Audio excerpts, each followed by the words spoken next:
We talk a lot about like self-awareness and mindset in the entrepreneurial space, but this is what that actually means to me. It's having the awareness of what do I want? And is what I'm doing and what I'm working on going to get me where I want to be? I knew long before I shut the gym down that I did not want to be in the gym business.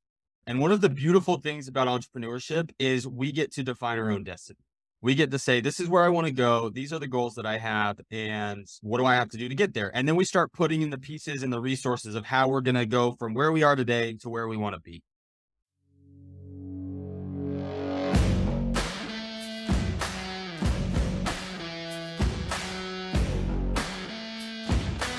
Welcome to the Spear and Clover podcast, the show where military mindset meets the spirit of the puppy. I'm your host, Jason Skisick, the entrepreneurial evangelist, and each week I bring you the stories of visionaries who see the world as it could be and can't help but take action. If you're enjoying these episodes, please take a moment to subscribe, like, and review. This is the best way to stay in the loop when we drop new content. Don't forget, the conversation continues in our brand new Spear and Clover community group. Check us out on Discord or follow the link in our show notes to join this free group for entrepreneurs or wantrepreneurs. This is where you get to join the conversation. You can get to know the other followers of the show, hear more from our guests, and pick up resources that can help you to grow your business. I also regularly host Q&As with myself as well as other subject matter experts. I can't wait to see you on the inside. You guys, it's hard to make friends as an adult, especially in a professional context. As entrepreneurs, we hear a lot about leading with service, developing strong relationships, following up often, etc. I genuinely love these ideas and have incorporated them into my life in a very real and very meaningful way. Unfortunately, it's been rare to find others who feel the same. Today's guest is one of those rare entrepreneurs who I have watched do all of those things and more. I first met Will Taylor when he was a top-tier gym owner working with the same coaching organization that I was. Right away, we hit it off and bonded over business as well as fitness. Very quickly, Will became one of my go-to entrepreneurs to check in with, bounce ideas off, and just hang out. I have had the great pleasure of witnessing Will evolve his career from elite athlete to gym owner to coach to marketer and even to professional CEO. All along the way, I have noticed him conspicuously going out of his way to continue to help others around him grow and to stay true to his core values at the same time. There is nothing better than when the fittest and sharpest guy in the room is also the kindest and most helpful. Will is one of those few. Please welcome my brother from another mother, Will Taylor. Will, how are you? What's up, man? That's a hell of an intro. Brother, I want to honor you as folks have honored me in the past, and you're an important guy in my life. We talk all the time, right? We do. Yeah, we've had a lot of good conversations and a lot of good experiences. But thank you. Yeah, absolutely. So listen, I know I just kissed your butt a little there. Why don't you tell everybody kind of a little bit about yourself and what it is that you do? Cool. So I don't know how to follow that up. I feel like I sound pretty cool. I'm not that cool. Like you hear things like that, and it's like, oh, that sounds really good. But really, you just feel like you're fighting through how to just keep progressing and get to the next level. So it's been a ride in the last. All of that has kind of happened in the last 4 to 5 years. So went to school, played rugby in college, and won a few national championships, tried to make the Olympic team, didn't quite get there. And that all led me to, like you said, running gyms, getting into the fitness industry. And I think the whole time just trying to keep progressing and keep doing the best that I can. And just trying to grow. I feel like that's what it is. And then you hit all these milestones along the way, and it's just a journey. Yeah, I definitely can see that. So tell me, what led from CrossFit to marketing? Explain that bridge to me because I kind of understand it, but I want people to understand. Yeah, I think always had a passion for fitness. So you get into the gym business and you want to make money. And so I'll give you kind of how I got into the gym business because then I think it'll make sense of how I got into marketing. Yeah. So I graduated from school and I went and got, we'll call it a corporate job. That six-figure salary, working for a much more corporate, not entrepreneurial business. Knew I wanted to do something else. Ended up getting an MBA. Left. I walked into a gym. I had turned my rugby career. My wife was also a collegiate diver. And so we loved fitness and we kind of had this gap from competing at really high levels to not, and just going to the gym and doing curls and bench didn't quite cut it. Yeah. And then we found CrossFit. So I walk in, I'm finishing my MBA. I walk into the gym to join the gym, and a month and a half later, I owned the gym. And so that was like the beginning of, I had left my job. I want to do something entrepreneurial. I had this opportunity to buy this gym. It matched with our passions. And so we did that. But I very quickly realized and got punched in the mouth that just because you're super passionate about something and good at the thing, i.e., you could be decent at fitness, but running a business, marketing a business, making sales, growing a team, running the operations was a very different thing than just showing up and working out and inspiring people.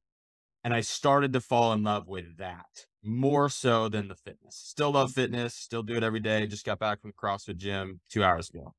But I loved the business growth. And so I realized that if I wanted to hit the goals I had financially in business, that the vehicle mattered.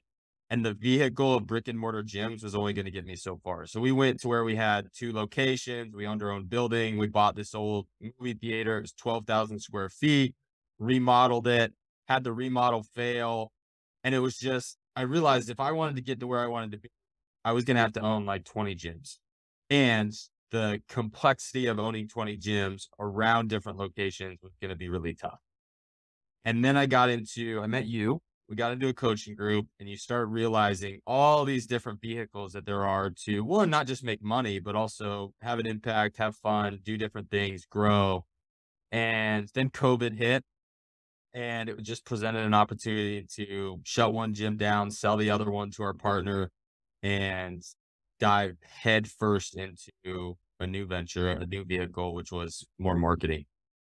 Yeah, absolutely. I think it's interesting because I know a lot of entrepreneurs and I know a lot of like people with big hairy goals, right? Like I know a lot of people that are out to make a huge impact on the world. But one thing we have in common is I've seen you take big swings, like actually take big swings. I mean, you live in Puerto Rico, started a company, all the different, we could go through the whole list and I'm sure we'll kind of touch on all of them, but it's interesting that you've shifted sectors a few times. Like, what do you think it is about you that identifies that you're not necessarily just married to fitness or even just married to marketing, even potentially, and has allowed you to take these bigger swings? I think part of it is a disease that I'm a little bit chaotic. Some have called it like more ADHD of this Hmm. thing, this thing, that thing. And so it's like, oh, a little bit of shiny object syndrome. And I think as a young entrepreneur, a younger entrepreneur, that really hindered me because I would go look and follow these shiny objects. I think now it's understanding that there's opportunity everywhere. You don't have the capacity to take that opportunity in all things, and you need to focus. And so I think for me, it started a little bit as a curse of like, I was just chasing things. I would get excited. I would follow this person or I'd learn about this business model and I just go chase it.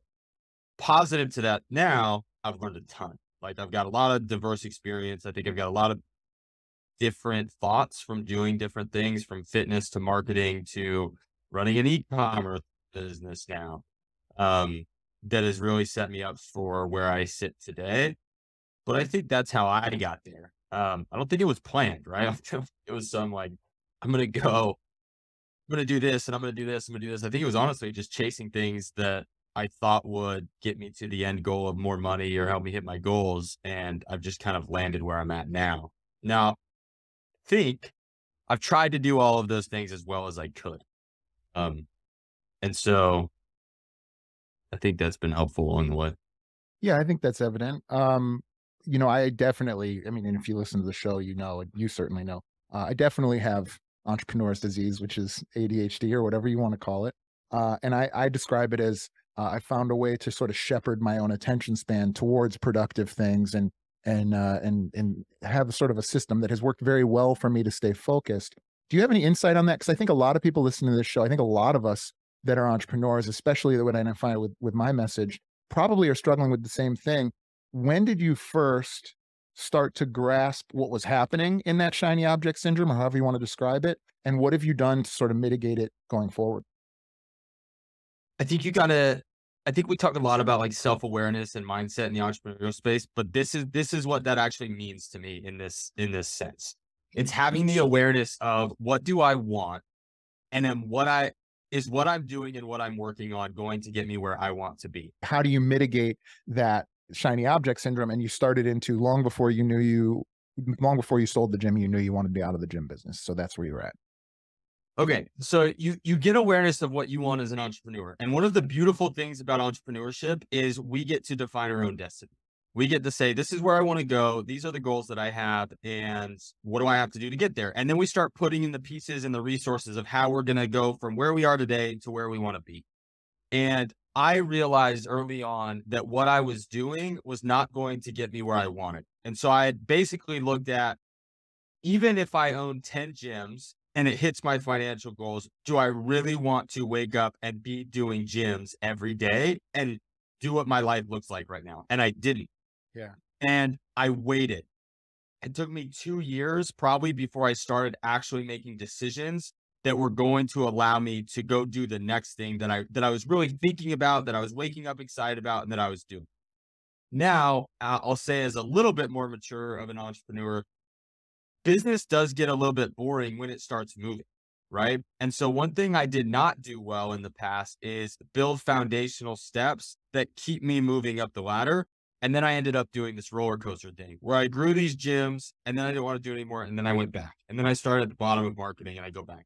Now your skills are always building and you're getting better and you're learning and you have experience and all that. But I didn't have, there's probably a scenario where I had a gym that I could have sold for a lot more if I had built it better. And instead of just sitting there for 2 years, thinking about how I really wanted to be in marketing and doing something else, I could have built the foundation to sell it and been better off than when I just sold it to my partner and had to shut down the other one. And so I think when I think about that question of where do I go then to now is understanding awareness of where I want to be, and then also understanding what still has to be done to make sure that I build upon all of the things that I've done before. Because sometimes I think as entrepreneurs, especially, we burn stuff. Like, I'm done with this. Let's just move on. When you built a team, when you built a business, what are you going to do with that? Can you hire somebody? Can you bring in a CEO? Can you sell the business for a better price? Like, there are things to be done, even though we are 10 steps ahead to the next thing. And I think managing that gap for me and understanding and being aware of what those are is probably the most mature growth I've had over the last couple of years.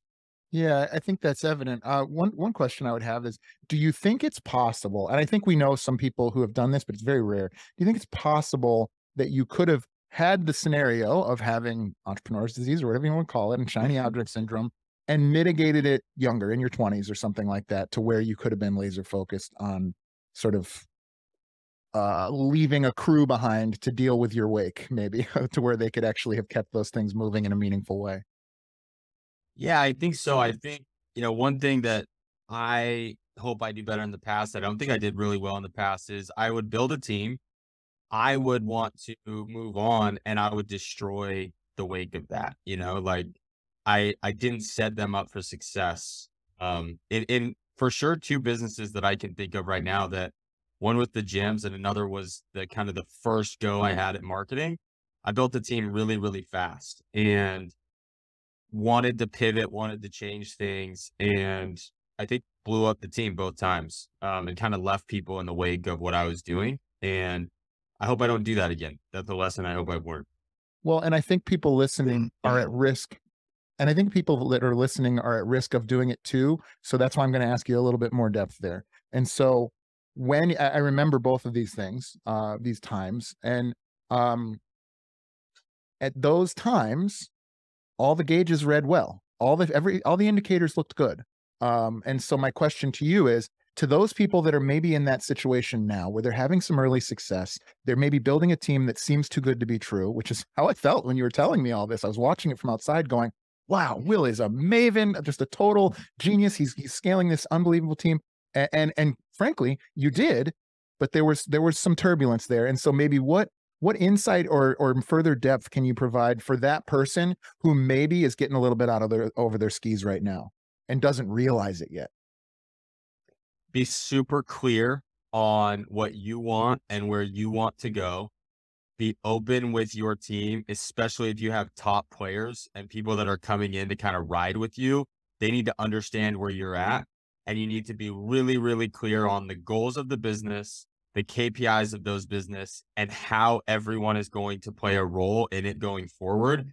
And this is going to go back to that self-awareness thing. Like we talk about it a lot, but like most of us aren't really that aware. You know, if you would have asked me if I'm a good leader, do you think you're super self-aware 5 years ago and 2 years ago? Yeah, I've read the self-help books, I know, but like until you get your butt kicked, you don't actually know.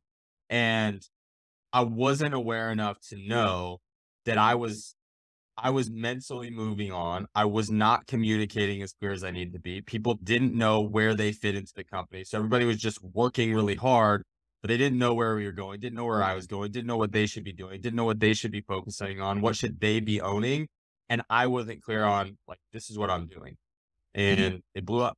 So I think to answer your question, clarity, awareness of what you want, and communicating that clearly, and then having really good roles and responsibilities for everybody on the team now and what it's going to look like in 6 months, 12 months, and 18 months.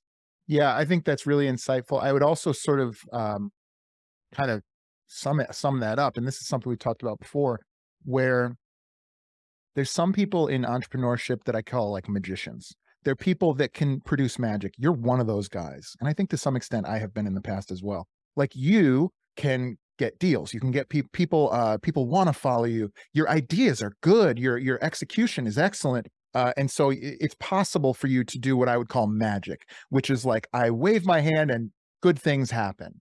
Now, the reality I think both of us know, and hopefully the listeners at home know, is that there's science behind that. These are actual things. There's, you know, your thought process involves all sorts of depth, and the things leading folks has all sorts of things that you could codify.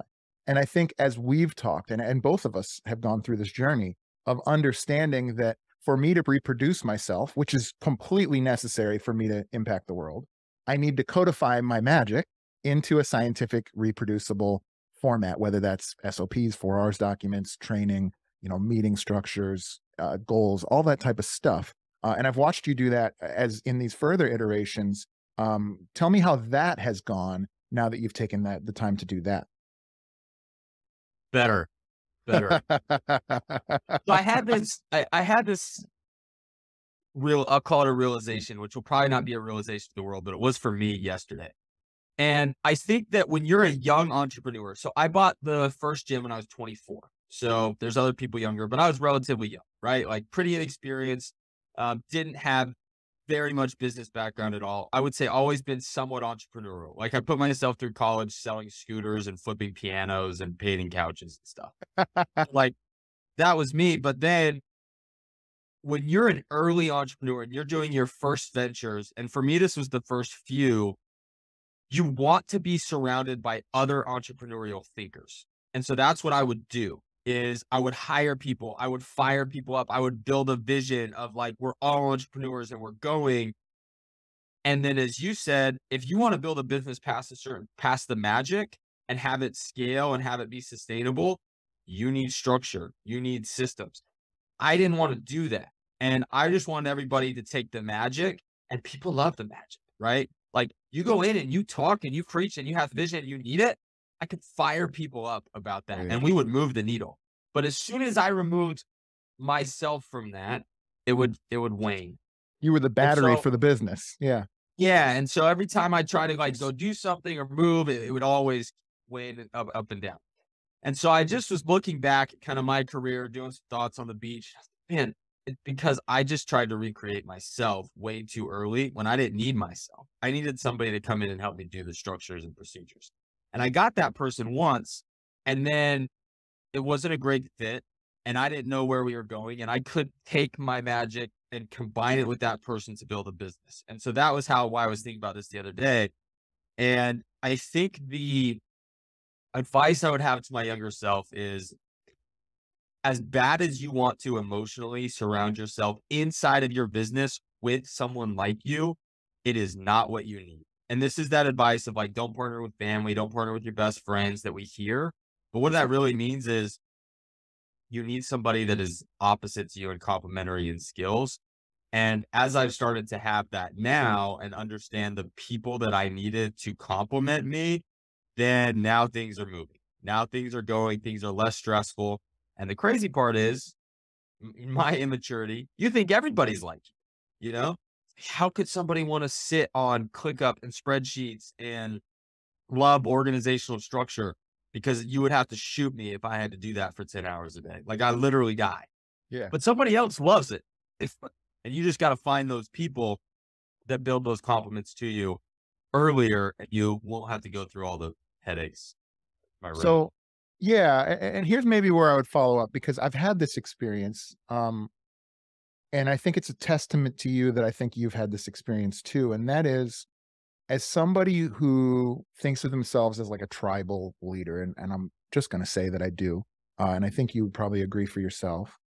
You find sometimes somebody who's willing to attach themselves to your vision and really pour themselves into and try to make your vision come to life. And I think both of us have had that person at one point or another. I'm thinking of a specific person for me. I'd let you do the same. Um, and I think that in both cases, at least for me, I'll speak for me, I let that person down, mostly by not strong enough leadership, by not clear enough goals, by not clear enough training, and by thinking I was doing them a favor by giving them the space to be entrepreneurial when in fact they probably needed more structure and I think we could have thrived. And I think for me, that's the relationship I think about the most in my entrepreneurial past. And it's one that I think the wound is probably on both sides still not fully healed. So I think my intuition is that you've had a similar experience. How has that made you feel? How have you dealt with that? And how do you plan on trying to maybe do better the next time? So I think I've gone back. I've got a very specific person in mind. And you go back and I think you say sorry sometimes of like, hey, this is where I feel like I've gapped. And so for me to move on, I've had to have those hard conversations of, and this has been 5 years ago. And we just had a conversation maybe 3 months ago this summer. He actually called me and we had a great conversation about kind of the past and how it went. And we were able to laugh about some things and just be adults and men about it. And I think that the other thing is you got to learn um, what happened, how did you do it, how are you gonna do it differently? Because if you're gonna be in business and you're gonna be an entrepreneur and you want to lead, as you said, like I want to lead. I don't do well when I'm not leading, um, like leading the ship, and I just know that about myself. And you got to improve on it, and you've got to be okay with it. And I think it goes back for me, just clarity on what I want, the awareness of where I want to be and what I want to do. And then what do I need around me to go be successful in the thing? And the more honesty I have, the more integrity I have towards people, even if those conversations are going to be tough, the faster I have those conversations, the easier everything goes. Mm. That has probably been the biggest thing for me is you still have hard conversations. And I've got partners still in several businesses that are still running. Um, and now things that I'm going off and doing on my own. And so having those conversations of what do we do? What are the roles in this entity, in this business? Where do we fit? Where do we provide value? Where do I provide value? Where do I not provide value? And then everybody's happy. And that doesn't mean it's easy. It means it's going to have hard conversations in it. But I think the more willing I've been able to have those hard conversations, the better it has been. Yeah, and I think that's something that we've always heard, and you have to kind of live it to really understand it. But you've said two words that I'd like for you to define for me. One is leadership, the other is success. So, first, what did leadership mean to you when you first became attracted to it? And what does leadership mean to you now? So I think early on, and maybe I'll give some backstory to this. So I come from probably one of the best leaders I know is my dad. My dad is a two-star general in the United States Army, has been very successful in his career. Yeah, that's right. Give that military shout out. Mhm.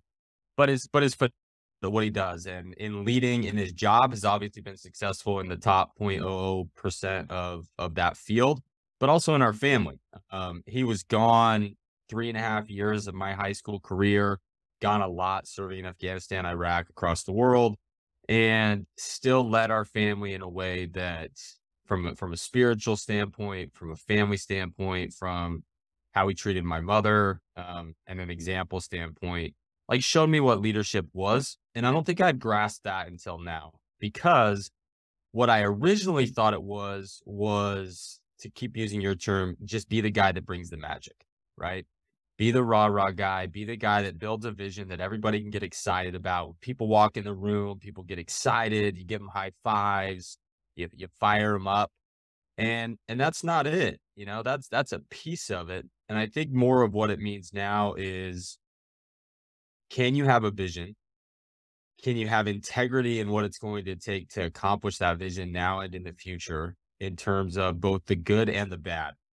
And I think what I've seen my dad do several times, and I've worked with some of his ex-colleagues now, and I'm hearing stories about this kind of leadership of, hey, it's not always good, and in the military side, like somebody's gonna die.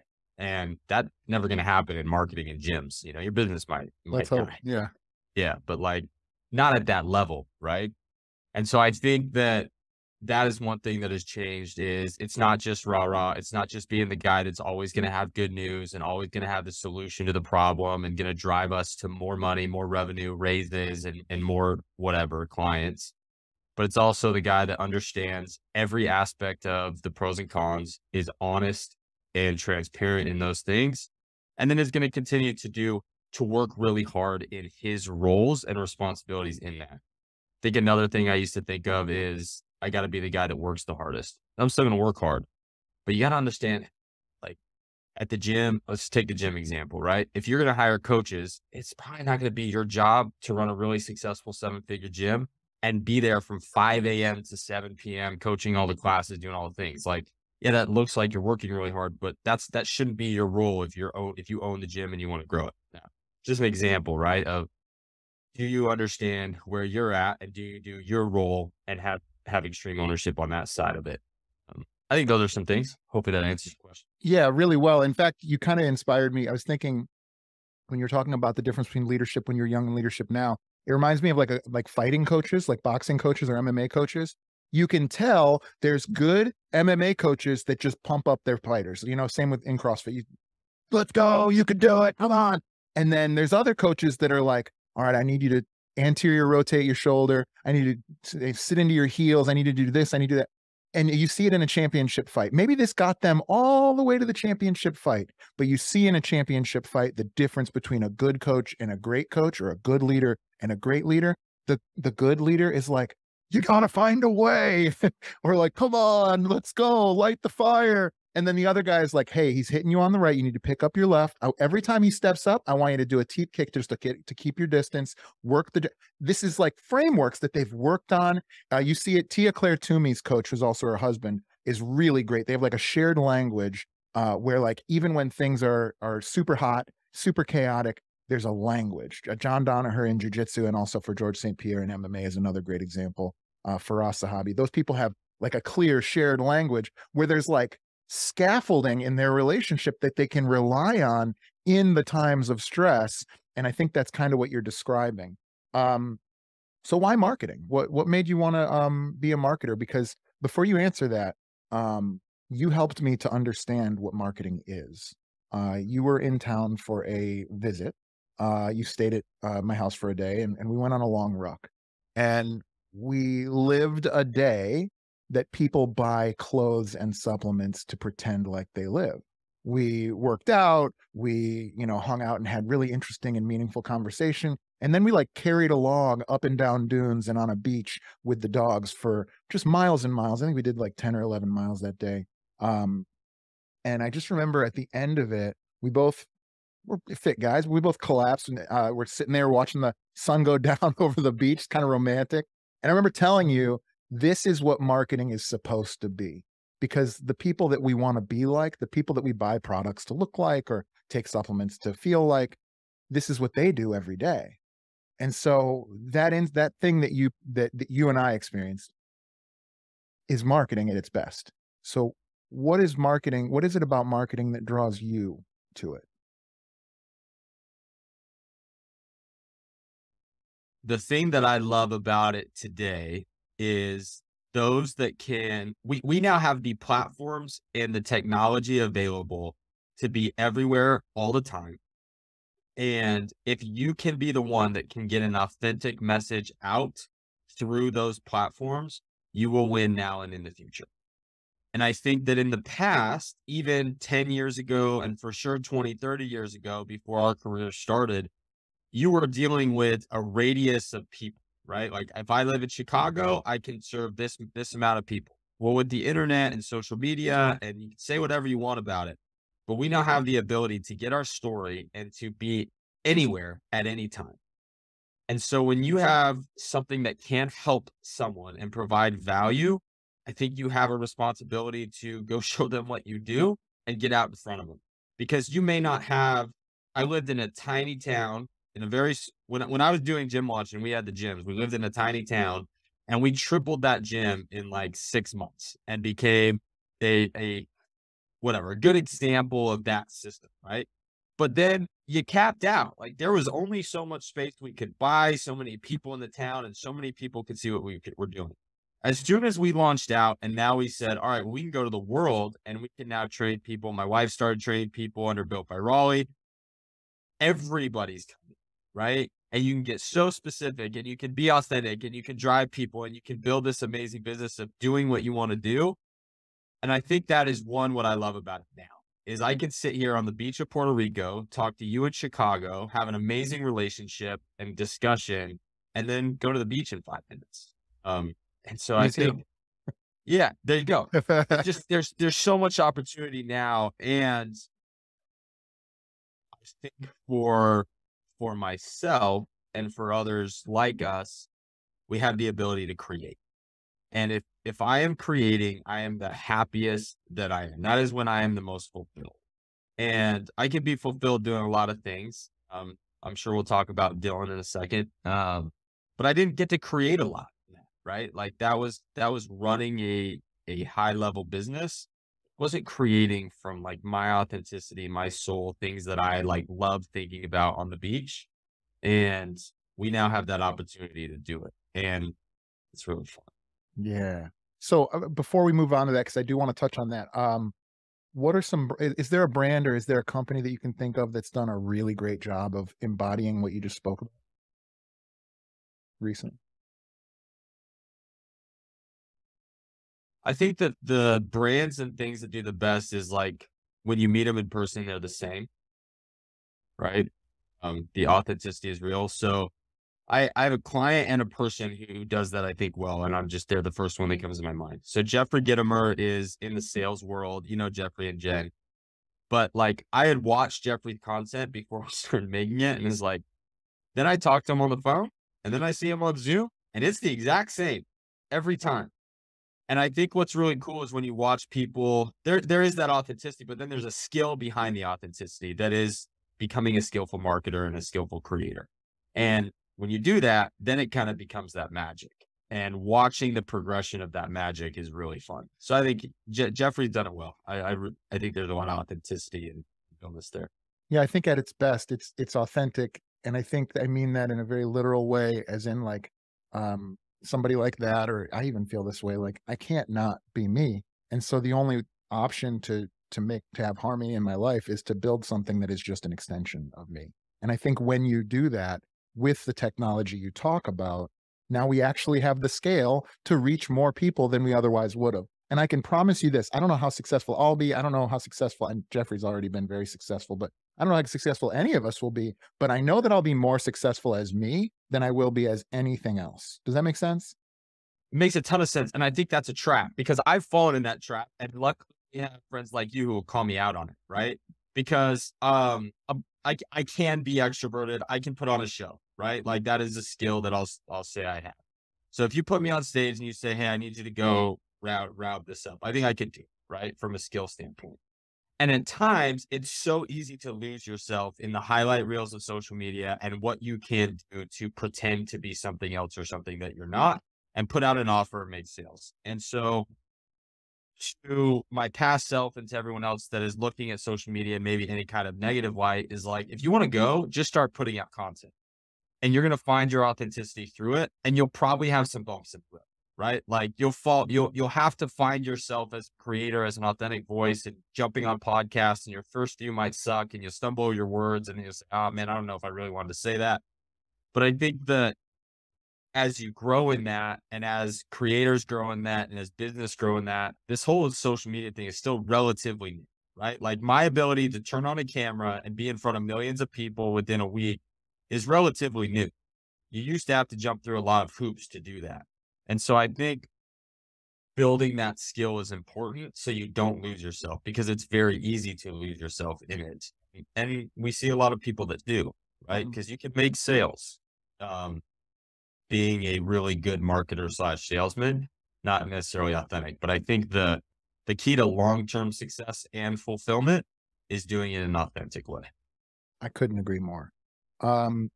So what is the difference between an entrepreneur and a professional CEO? I think there are differences. Uh, Yeah, of course. I don't think that's a surprise, but maybe a better way to lay the groundwork would be, what did you think a professional CEO was going to be like, and what has it been like for you?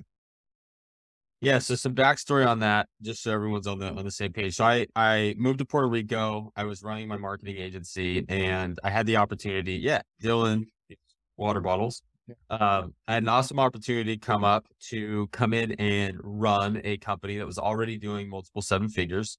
It had been backed by a private equity company who I knew and was poised for growth. And so I took that opportunity last year and have had some great learning experiences, learned a ton. We are about to exit that business here in the next 30 to 60 days. So that'll be a good thing.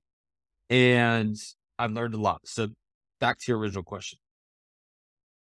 When you build that business, and some of the things we talked about earlier of my maturity as a leader, and especially a business leader, is what gets something off the ground and running and that snowball moving down the hill is not what is going to get it to continue to grow and build momentum along the way.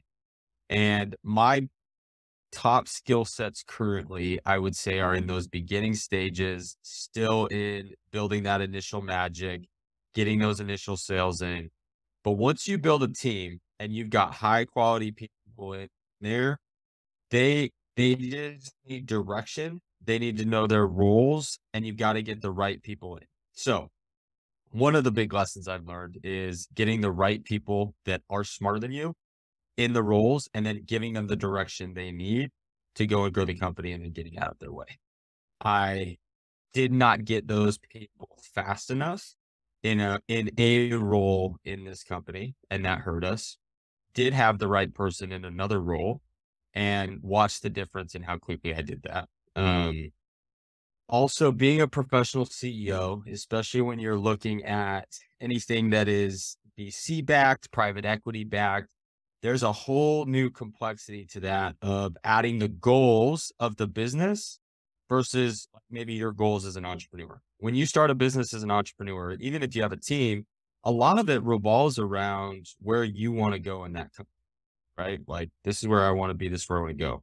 When you get a board involved, when you bring on outside capital, there is now a committee that is deciding what's going to be the best for the company. And that was a difference for me, is just listening to the founder, the money that was brought in, the board and others of what do we want to do with the company? And it wasn't just me, on my morning walks or waking up early in the morning, dreaming up where we were going to go in the company. Like, that was part of it. But then I'd go present that and sell that and then build the system around it. And everybody would have to be on board to go do it. So that was probably the first big, interesting difference.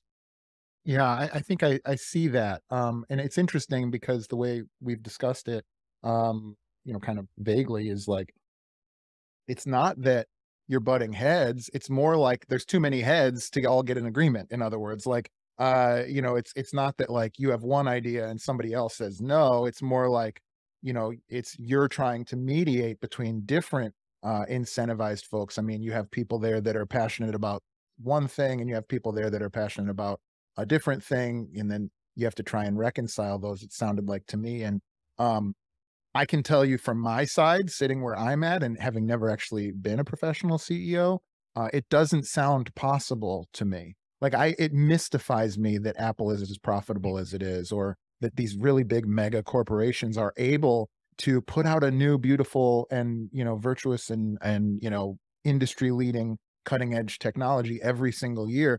That I can't imagine how you can do that without huge amounts of waste and strife. We probably do have waste, but the business model is profitable enough to handle the waste, right?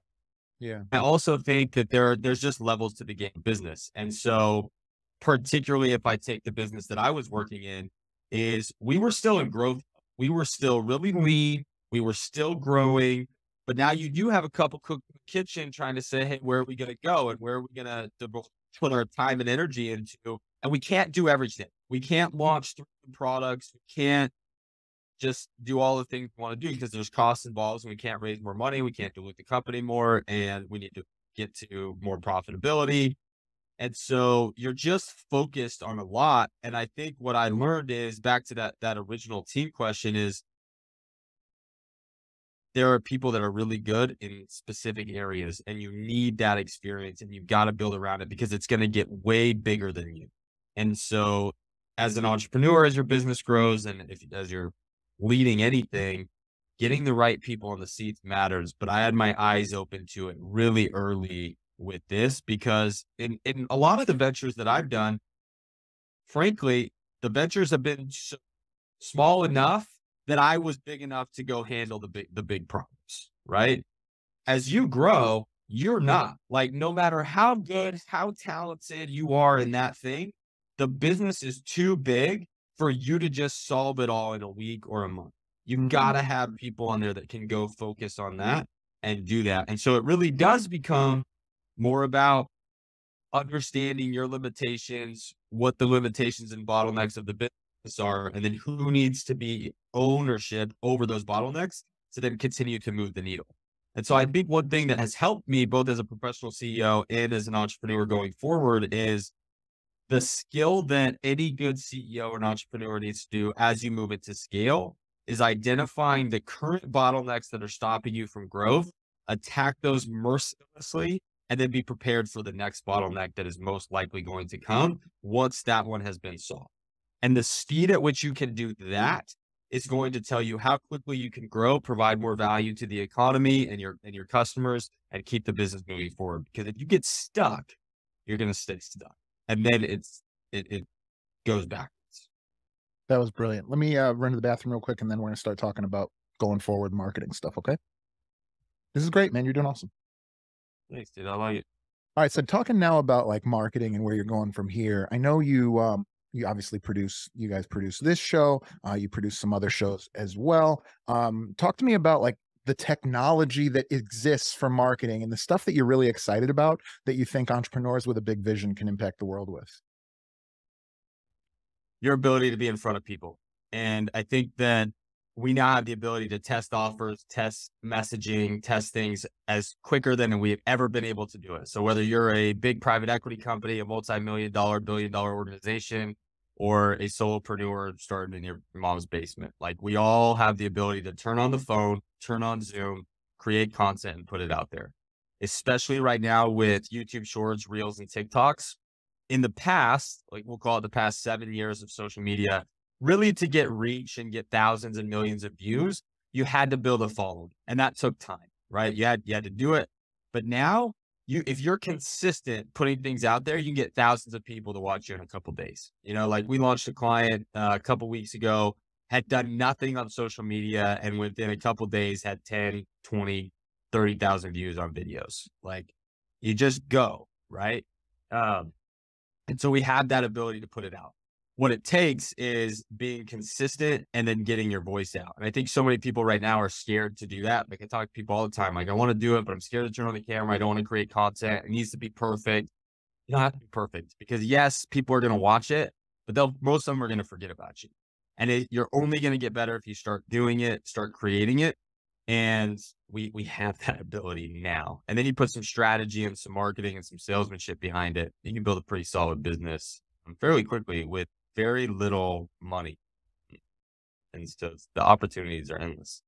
Yeah, I agree with that. I certainly am not getting thousands and thousands of views, but I have felt very quickly my comfort level, even stuff like listening to your own voice. There's so many people, myself included, where like one of the big reasons I didn't start doing something like this sooner was I didn't like the sound of my own voice. Well, guess what?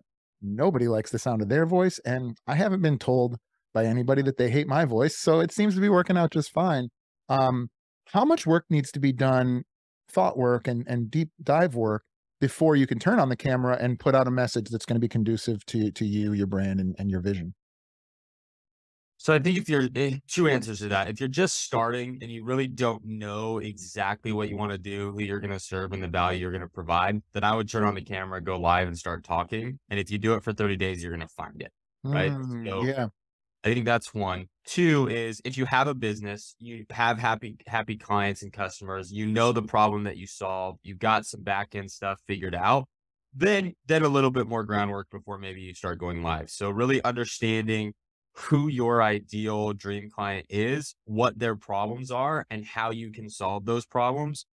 You just go through a really simple exercise of defining that avatar and those things, then that becomes what you talk about. And so one easy way to do it is just go do a FAQ list really quickly. What are the top 5 or 10 questions that I get all the time from either my clients, my prospects, or my sales calls that are what are my biggest objections? When you have that list of 10, just go talk about those 10 things, and then that becomes the beginning of it.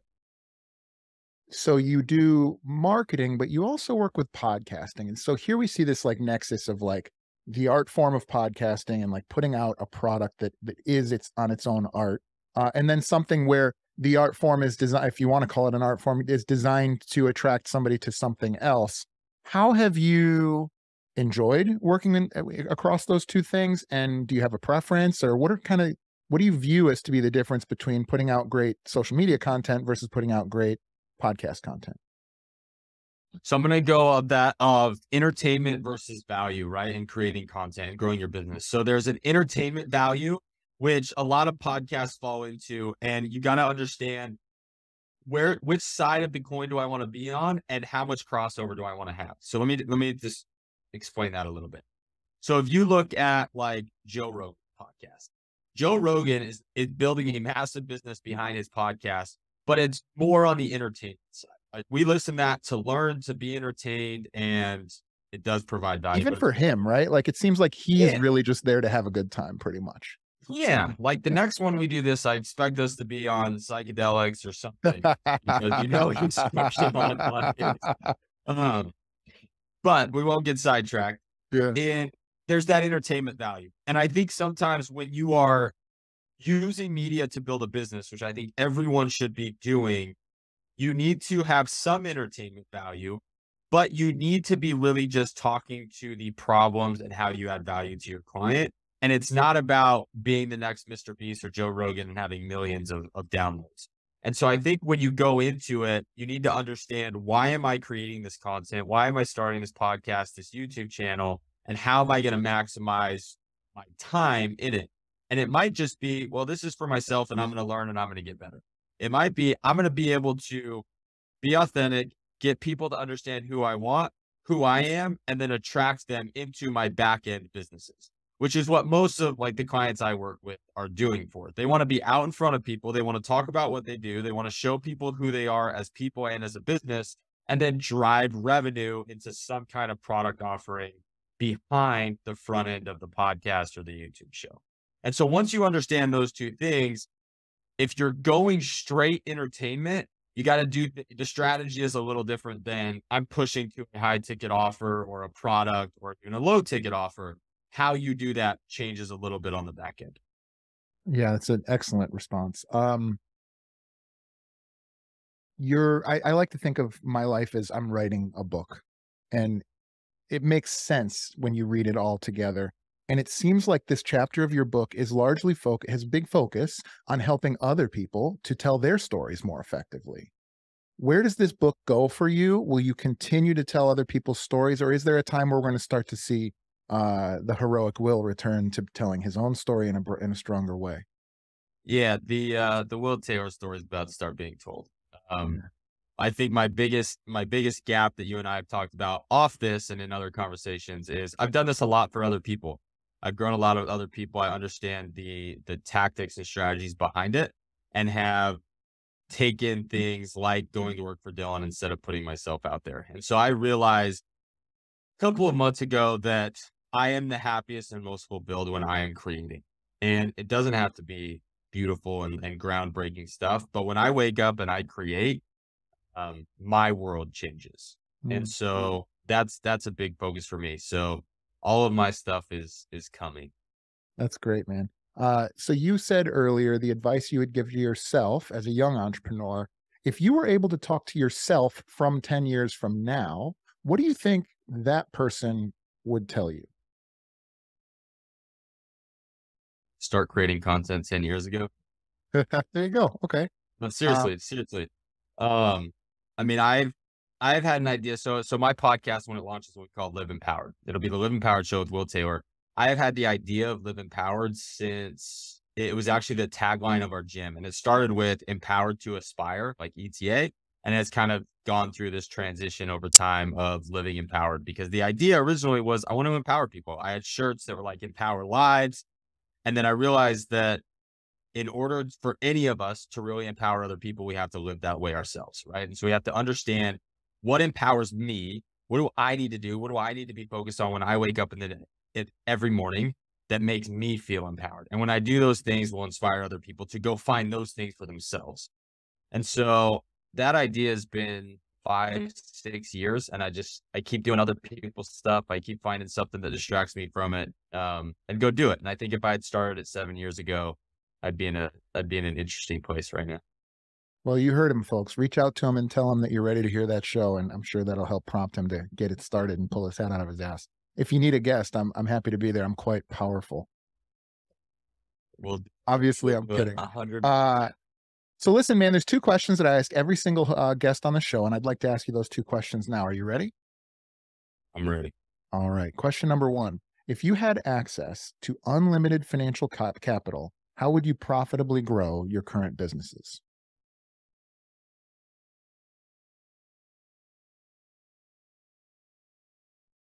The first thing I would do is I would find people that the best people to fill the gaps that I have. So I know like paid marketing is a little bit of a gap. Um, and so I would fill that hole, and then I would create and I would build a team with it. I think with the industries that we're in, you can build really profitable businesses. And I actually don't think I would need a ton to grow. Um, but I would create and I would outcreate everyone. That's what I would do. I would put that money to where everybody else is showing up 2, 3 times a day, and I'm going to show up 10 or 20, and I'm going to make sure it's valuable. And then I would build a small but really powerful team around me. Yeah, I think that's a great answer. I would also add, it's probably impossible unless you are that person, right? And I think you are. But like you see what Gary Vee does, he posts multiple times a day. And yeah, he's got money and he's on top of the mountain and there's a guy that follows him around with the whole D-Rock thing. But if it didn't give him energy to do that, he wouldn't be able to do it. And so the fact that that's where your head goes is a good sign. Um, the second question, Will, is if you had to give up all of the businesses that you currently have or have ever had in the past, and you can't start a different marketing company, what would you, if you had to try something totally new you've never done before, what do you think that might be?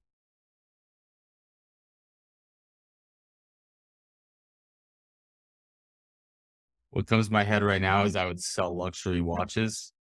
Okay, I like it. That's Yeah. interesting. Are you into watches? I'm just beginning to be. I've Careful. like, I know. Yeah. So I've like never really been into art, or I would call like luxury things. Like I'm not a car guy. I know you're a car guy. And so like we talk about cars, and like, man, that's awesome for you. And Yeah, what's my dream car? I don't know. I don't know. I just get a truck right now, that isn't even that functional on the island. So I wouldn't even get one. But The watches have been calling me. I look at them. I love the way they work. I love the automatic ones. I love that there's kind of like 0 to $1 million of what you can throw on your wrist. Um, so it's pretty cool. That's what It I is was getting. cool. And that's a good one. I actually know a couple of people, some of which surprised me. Shout out to John, who do as an investment. They buy a watch, they change a bezel, change a dial. I don't know anything about that world. I've intentionally removed myself from watches and golf because I know that either of those things, if I fell in love with them, would probably consume me a little too much for my comfort. So I've got enough stuff. But that's a great answer. Will, first, before we ask you where folks can find you, who do you best serve? If you had to describe like the person with the entrepreneur that you guys can best help to spread their mission and vision across the world, who do you think is your ideal person that you can help?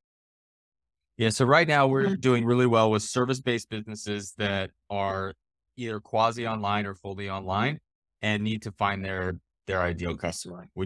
That's who we're crushing it for. So people that want to be on social media, launch YouTube channels, launch podcasts, do TikTok, Instagram Reels, Twitter, LinkedIn, do it well, get their message out in front of the people that are going to buy from them. That's who we're crushing it for right now. Awesome. And if one of those folks is listening, which I certainly hope they are, because those are the folks I talk to as well, how can they find you, Will? Go to scalingwithmedia.com/sphere and we'll hook you up because you came from Jason. Hell yeah. Will Taylor, thank you so much for coming on, brother. I appreciate any time I get to talk to you, especially like this. Thanks, brother. All right. Love you, man.